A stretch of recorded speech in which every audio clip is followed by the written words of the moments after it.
Hi everyone.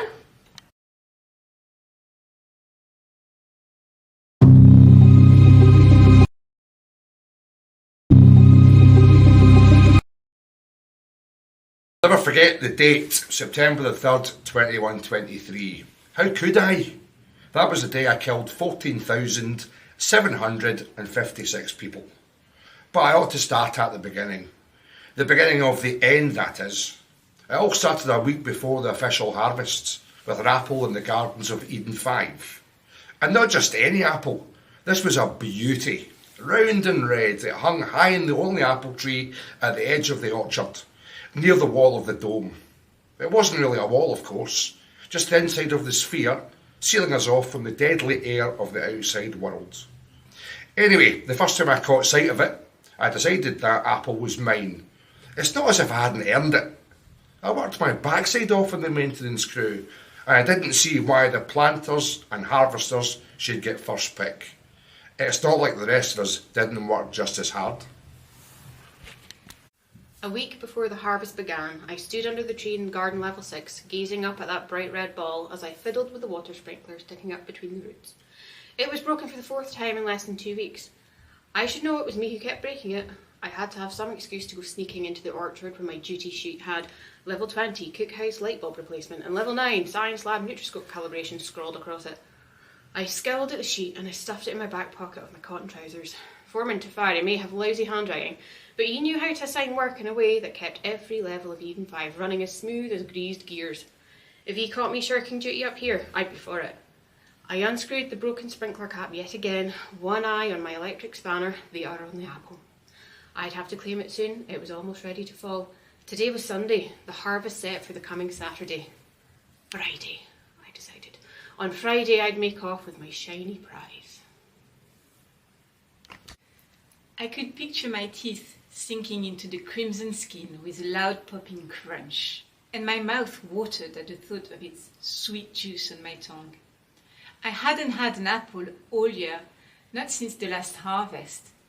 I only got that one because I won it in a contest to see which member of the maintenance crew would repair the most circuit boards in 60 minutes.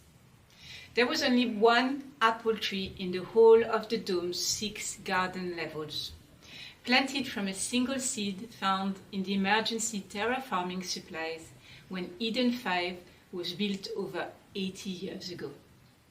Unlike the giant crates of papaya, mangoes, guavas and oranges, which were put into storage or sent to the cookhouse for turning into preserves, the few apples the tree produced were used as prizes for the end of harvest celebrations. The tree was old now and wouldn't bear fruit for much longer. The gardening team had decided to replace it with another mango tree next season. This was my last opportunity to taste an apple ever again. I couldn't leave it to chance. I fiddled with the sprinkler, stalling for as long as I could, so I could gaze up at the tempting apple for a while longer. A week to go until the harvest. It felt like a lifetime. Everything was planted strictly in season here. The ultraviolet lights on the inside of the dome timed to mimic the night and day. I used to wonder why the huge diamond-shaped panels of glass set in their curved frames weren't see-through, and why we couldn't watch the real sun blazing down in the wilds outside. Then I joined the maintenance crew and learned that the whole outside surface of the dome was covered in solar panels that soaked up the real sun rays, converting them to the electricity that powered Eden 5's 6 garden levels and 21 underground levels. I guess they probably taught us that in school, but that would have been one of the many days when I just wasn't listening. I replaced the sprinkler cap and wiped the grease on the cuff of my shirts. I'd taken my bright yellow maintenance overalls off and hid them in a service hatch in one of the stairwells. I'd figured out a while back that the dark green cotton of my standard issue shirt and trousers blended in better with the plants whenever I wanted to sneak around the upper levels. It wasn't just that apple I was after. I had another reason, just a secret, to hang around the maize fields during duty hours. and had eyes browner than the earth he worked on with his strong hands, and a smile that flashed brighter than the dome's solar bulbs. I grinned like an idiot when I thought of him, glad it was still just a secret for now. I wouldn't like him to know how fast my heart pounded when he looked my way. Not yet, anyway.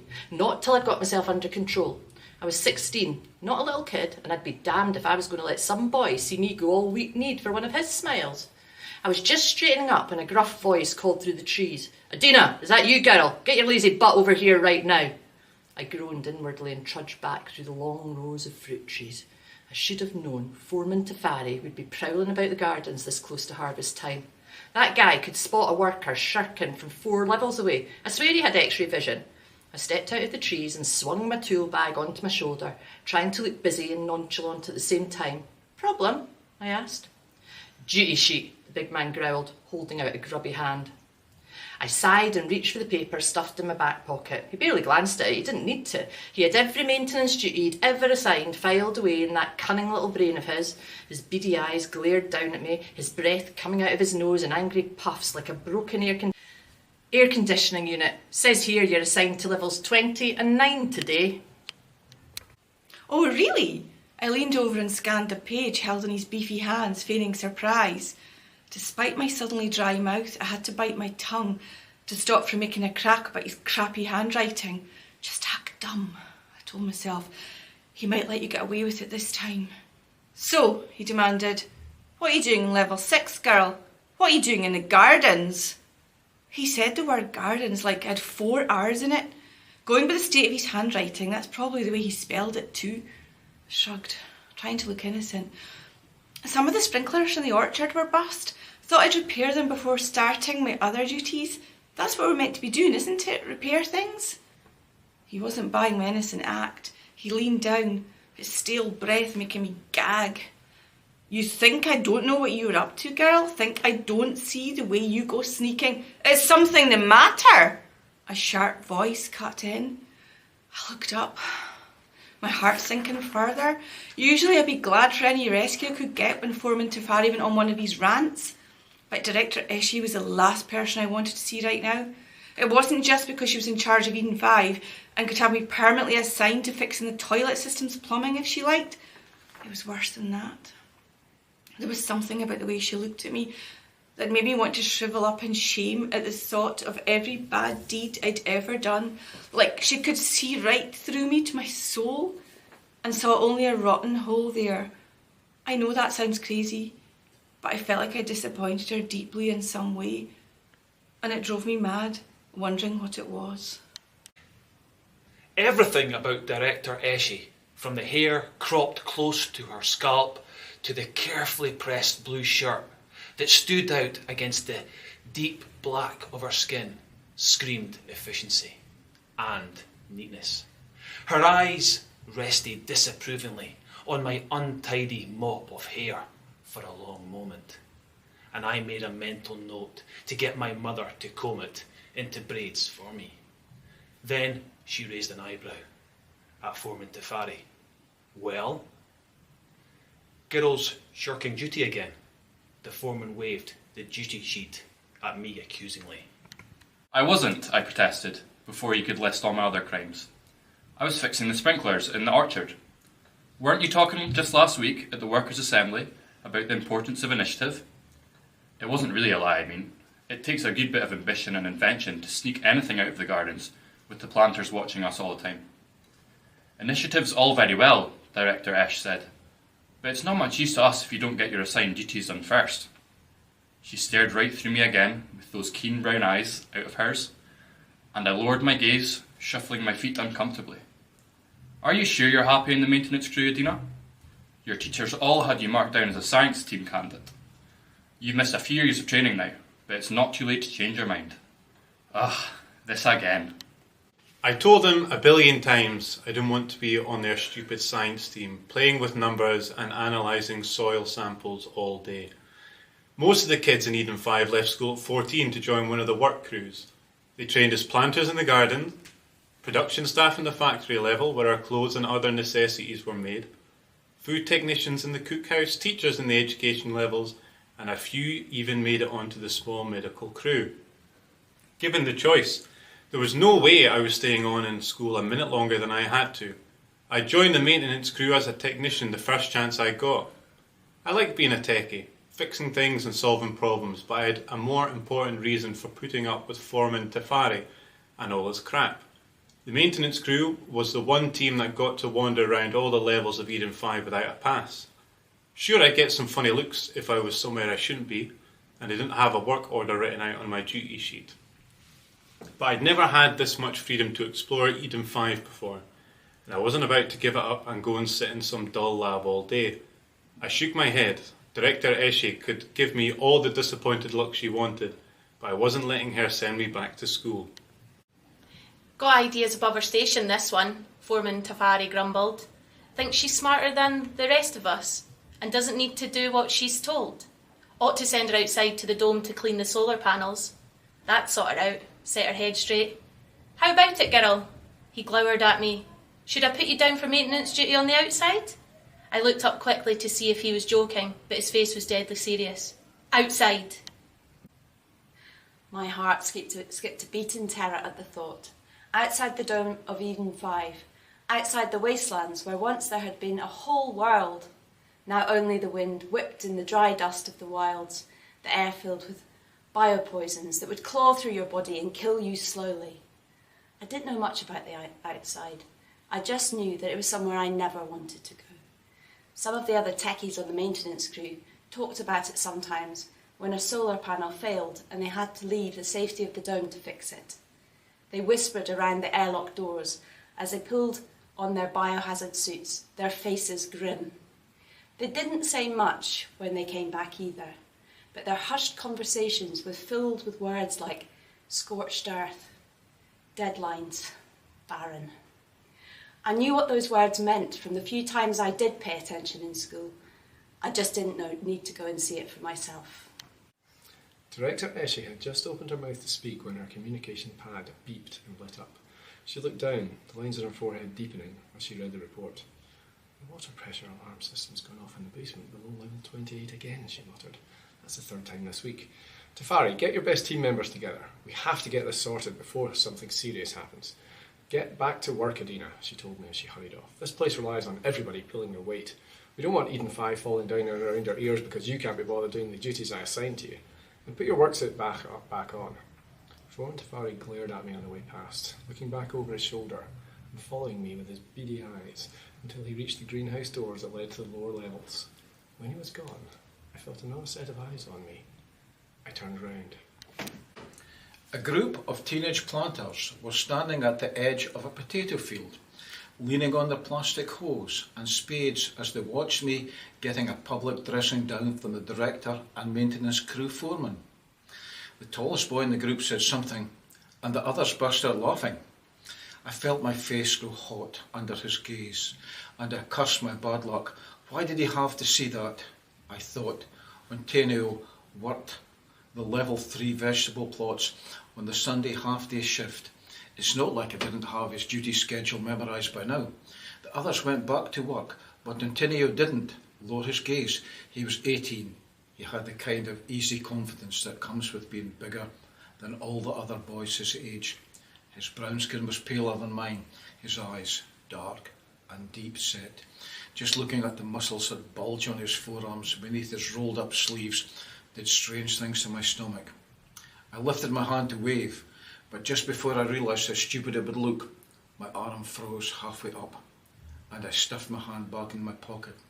I turned away quickly, but not before I caught a flash of his amused smile. A low chuckle followed me through the rows of groundnut plants, making me blush harder. I felt about 10 years old. Next time, I promised myself I'll talk to him. Next time. But I promised myself the same thing every time I saw him, working away in the gardens.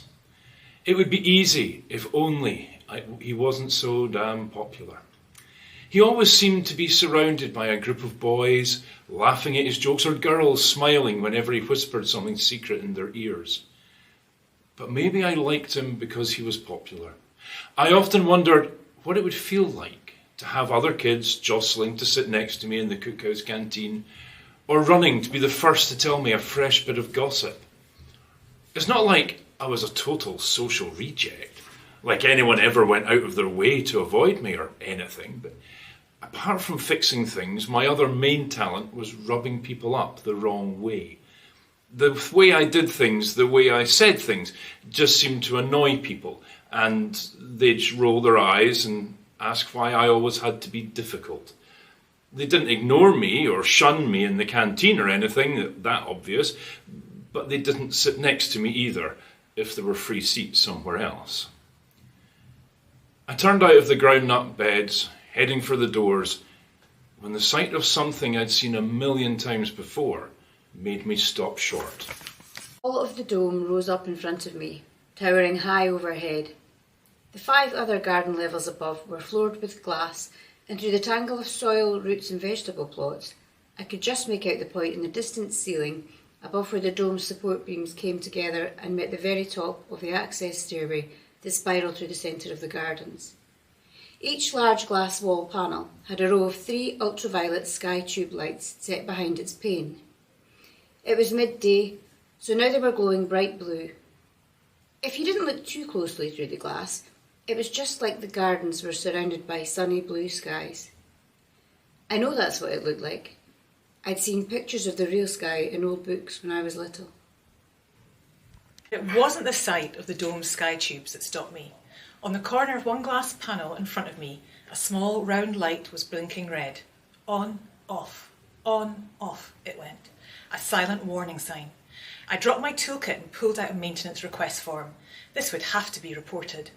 The red emergency light meant the solar panel on the other side of the glass had failed. I frowned as I scrawled the identification number on the form, already feeling sorry for the poor techie who'd have to suit up and go outside into the wilds to fix it. "It's all red!" said a voice suddenly from behind me. "Red for danger!" I didn't need to turn round. I knew exactly who that high-pitched, hovering on the edge of a nervous breakdown voice belonged to. "We're not in any danger, Baba," I sighed, without looking up from my form. "It's just a warning light, letting the techies know we have to fix the solar panel." "Red for danger, Adina," the voice quivered. "Red for death. We're all going to die." That made me whirled round faster than an aircon fan on its highest setting. "Baba, what the hell are you—" I didn't finish. I just stared at the old man standing behind me with my mouth open. Baba Vizeka was so skinny, his green shirt and trousers hung round his bones like stalks on a weathered corn cob. Even though he looked ancient, I knew he couldn't be more than 60 at most. That still made him the oldest person here. Life was tough when Eden 5 was first built, and it took years for the gardens to grow enough food for everyone. There were a few members of the first generation born in Eden 5 left, grandparents who still did odd jobs in the factory rooms or worked in the cookhouse. We all knew Baba Wasika had been born here, same as them. But some days he'd get so confused, he'd tell everyone he'd been born in the time before, when people still lived in the outside world. Definitely not having one of his good days. I could tell straight off from the way he was staring back at me, with his eyes wide as overripe peas, ready to burst from their pod. It wasn't his crazy eyes that made me shiver though. I was used to their glazed expression by now. I was even used to his visions of doom and warnings of impending disaster. What I wasn't used to was the sight of the bright red blood that dripped from the deep gashes in both his palms. "Red for danger, Adina," he gasped again, holding his hands before my face, so the blood ran down his wrists and dripped to the ground. "Red for death. We're all going to die." Adina, the voice quivered. "Red for death. We're all going to die." That made him well ran fast. I wasn't, I protested, before you could list all my other crimes. I was fixing the sprinklers in the orchard. Oh, sorry, that again. Director Eshe had just opened her mouth to speak when her communication pad beeped and lit up. She looked down, the lines on her forehead deepening as she read the report. "The water pressure alarm system's gone off in the basement."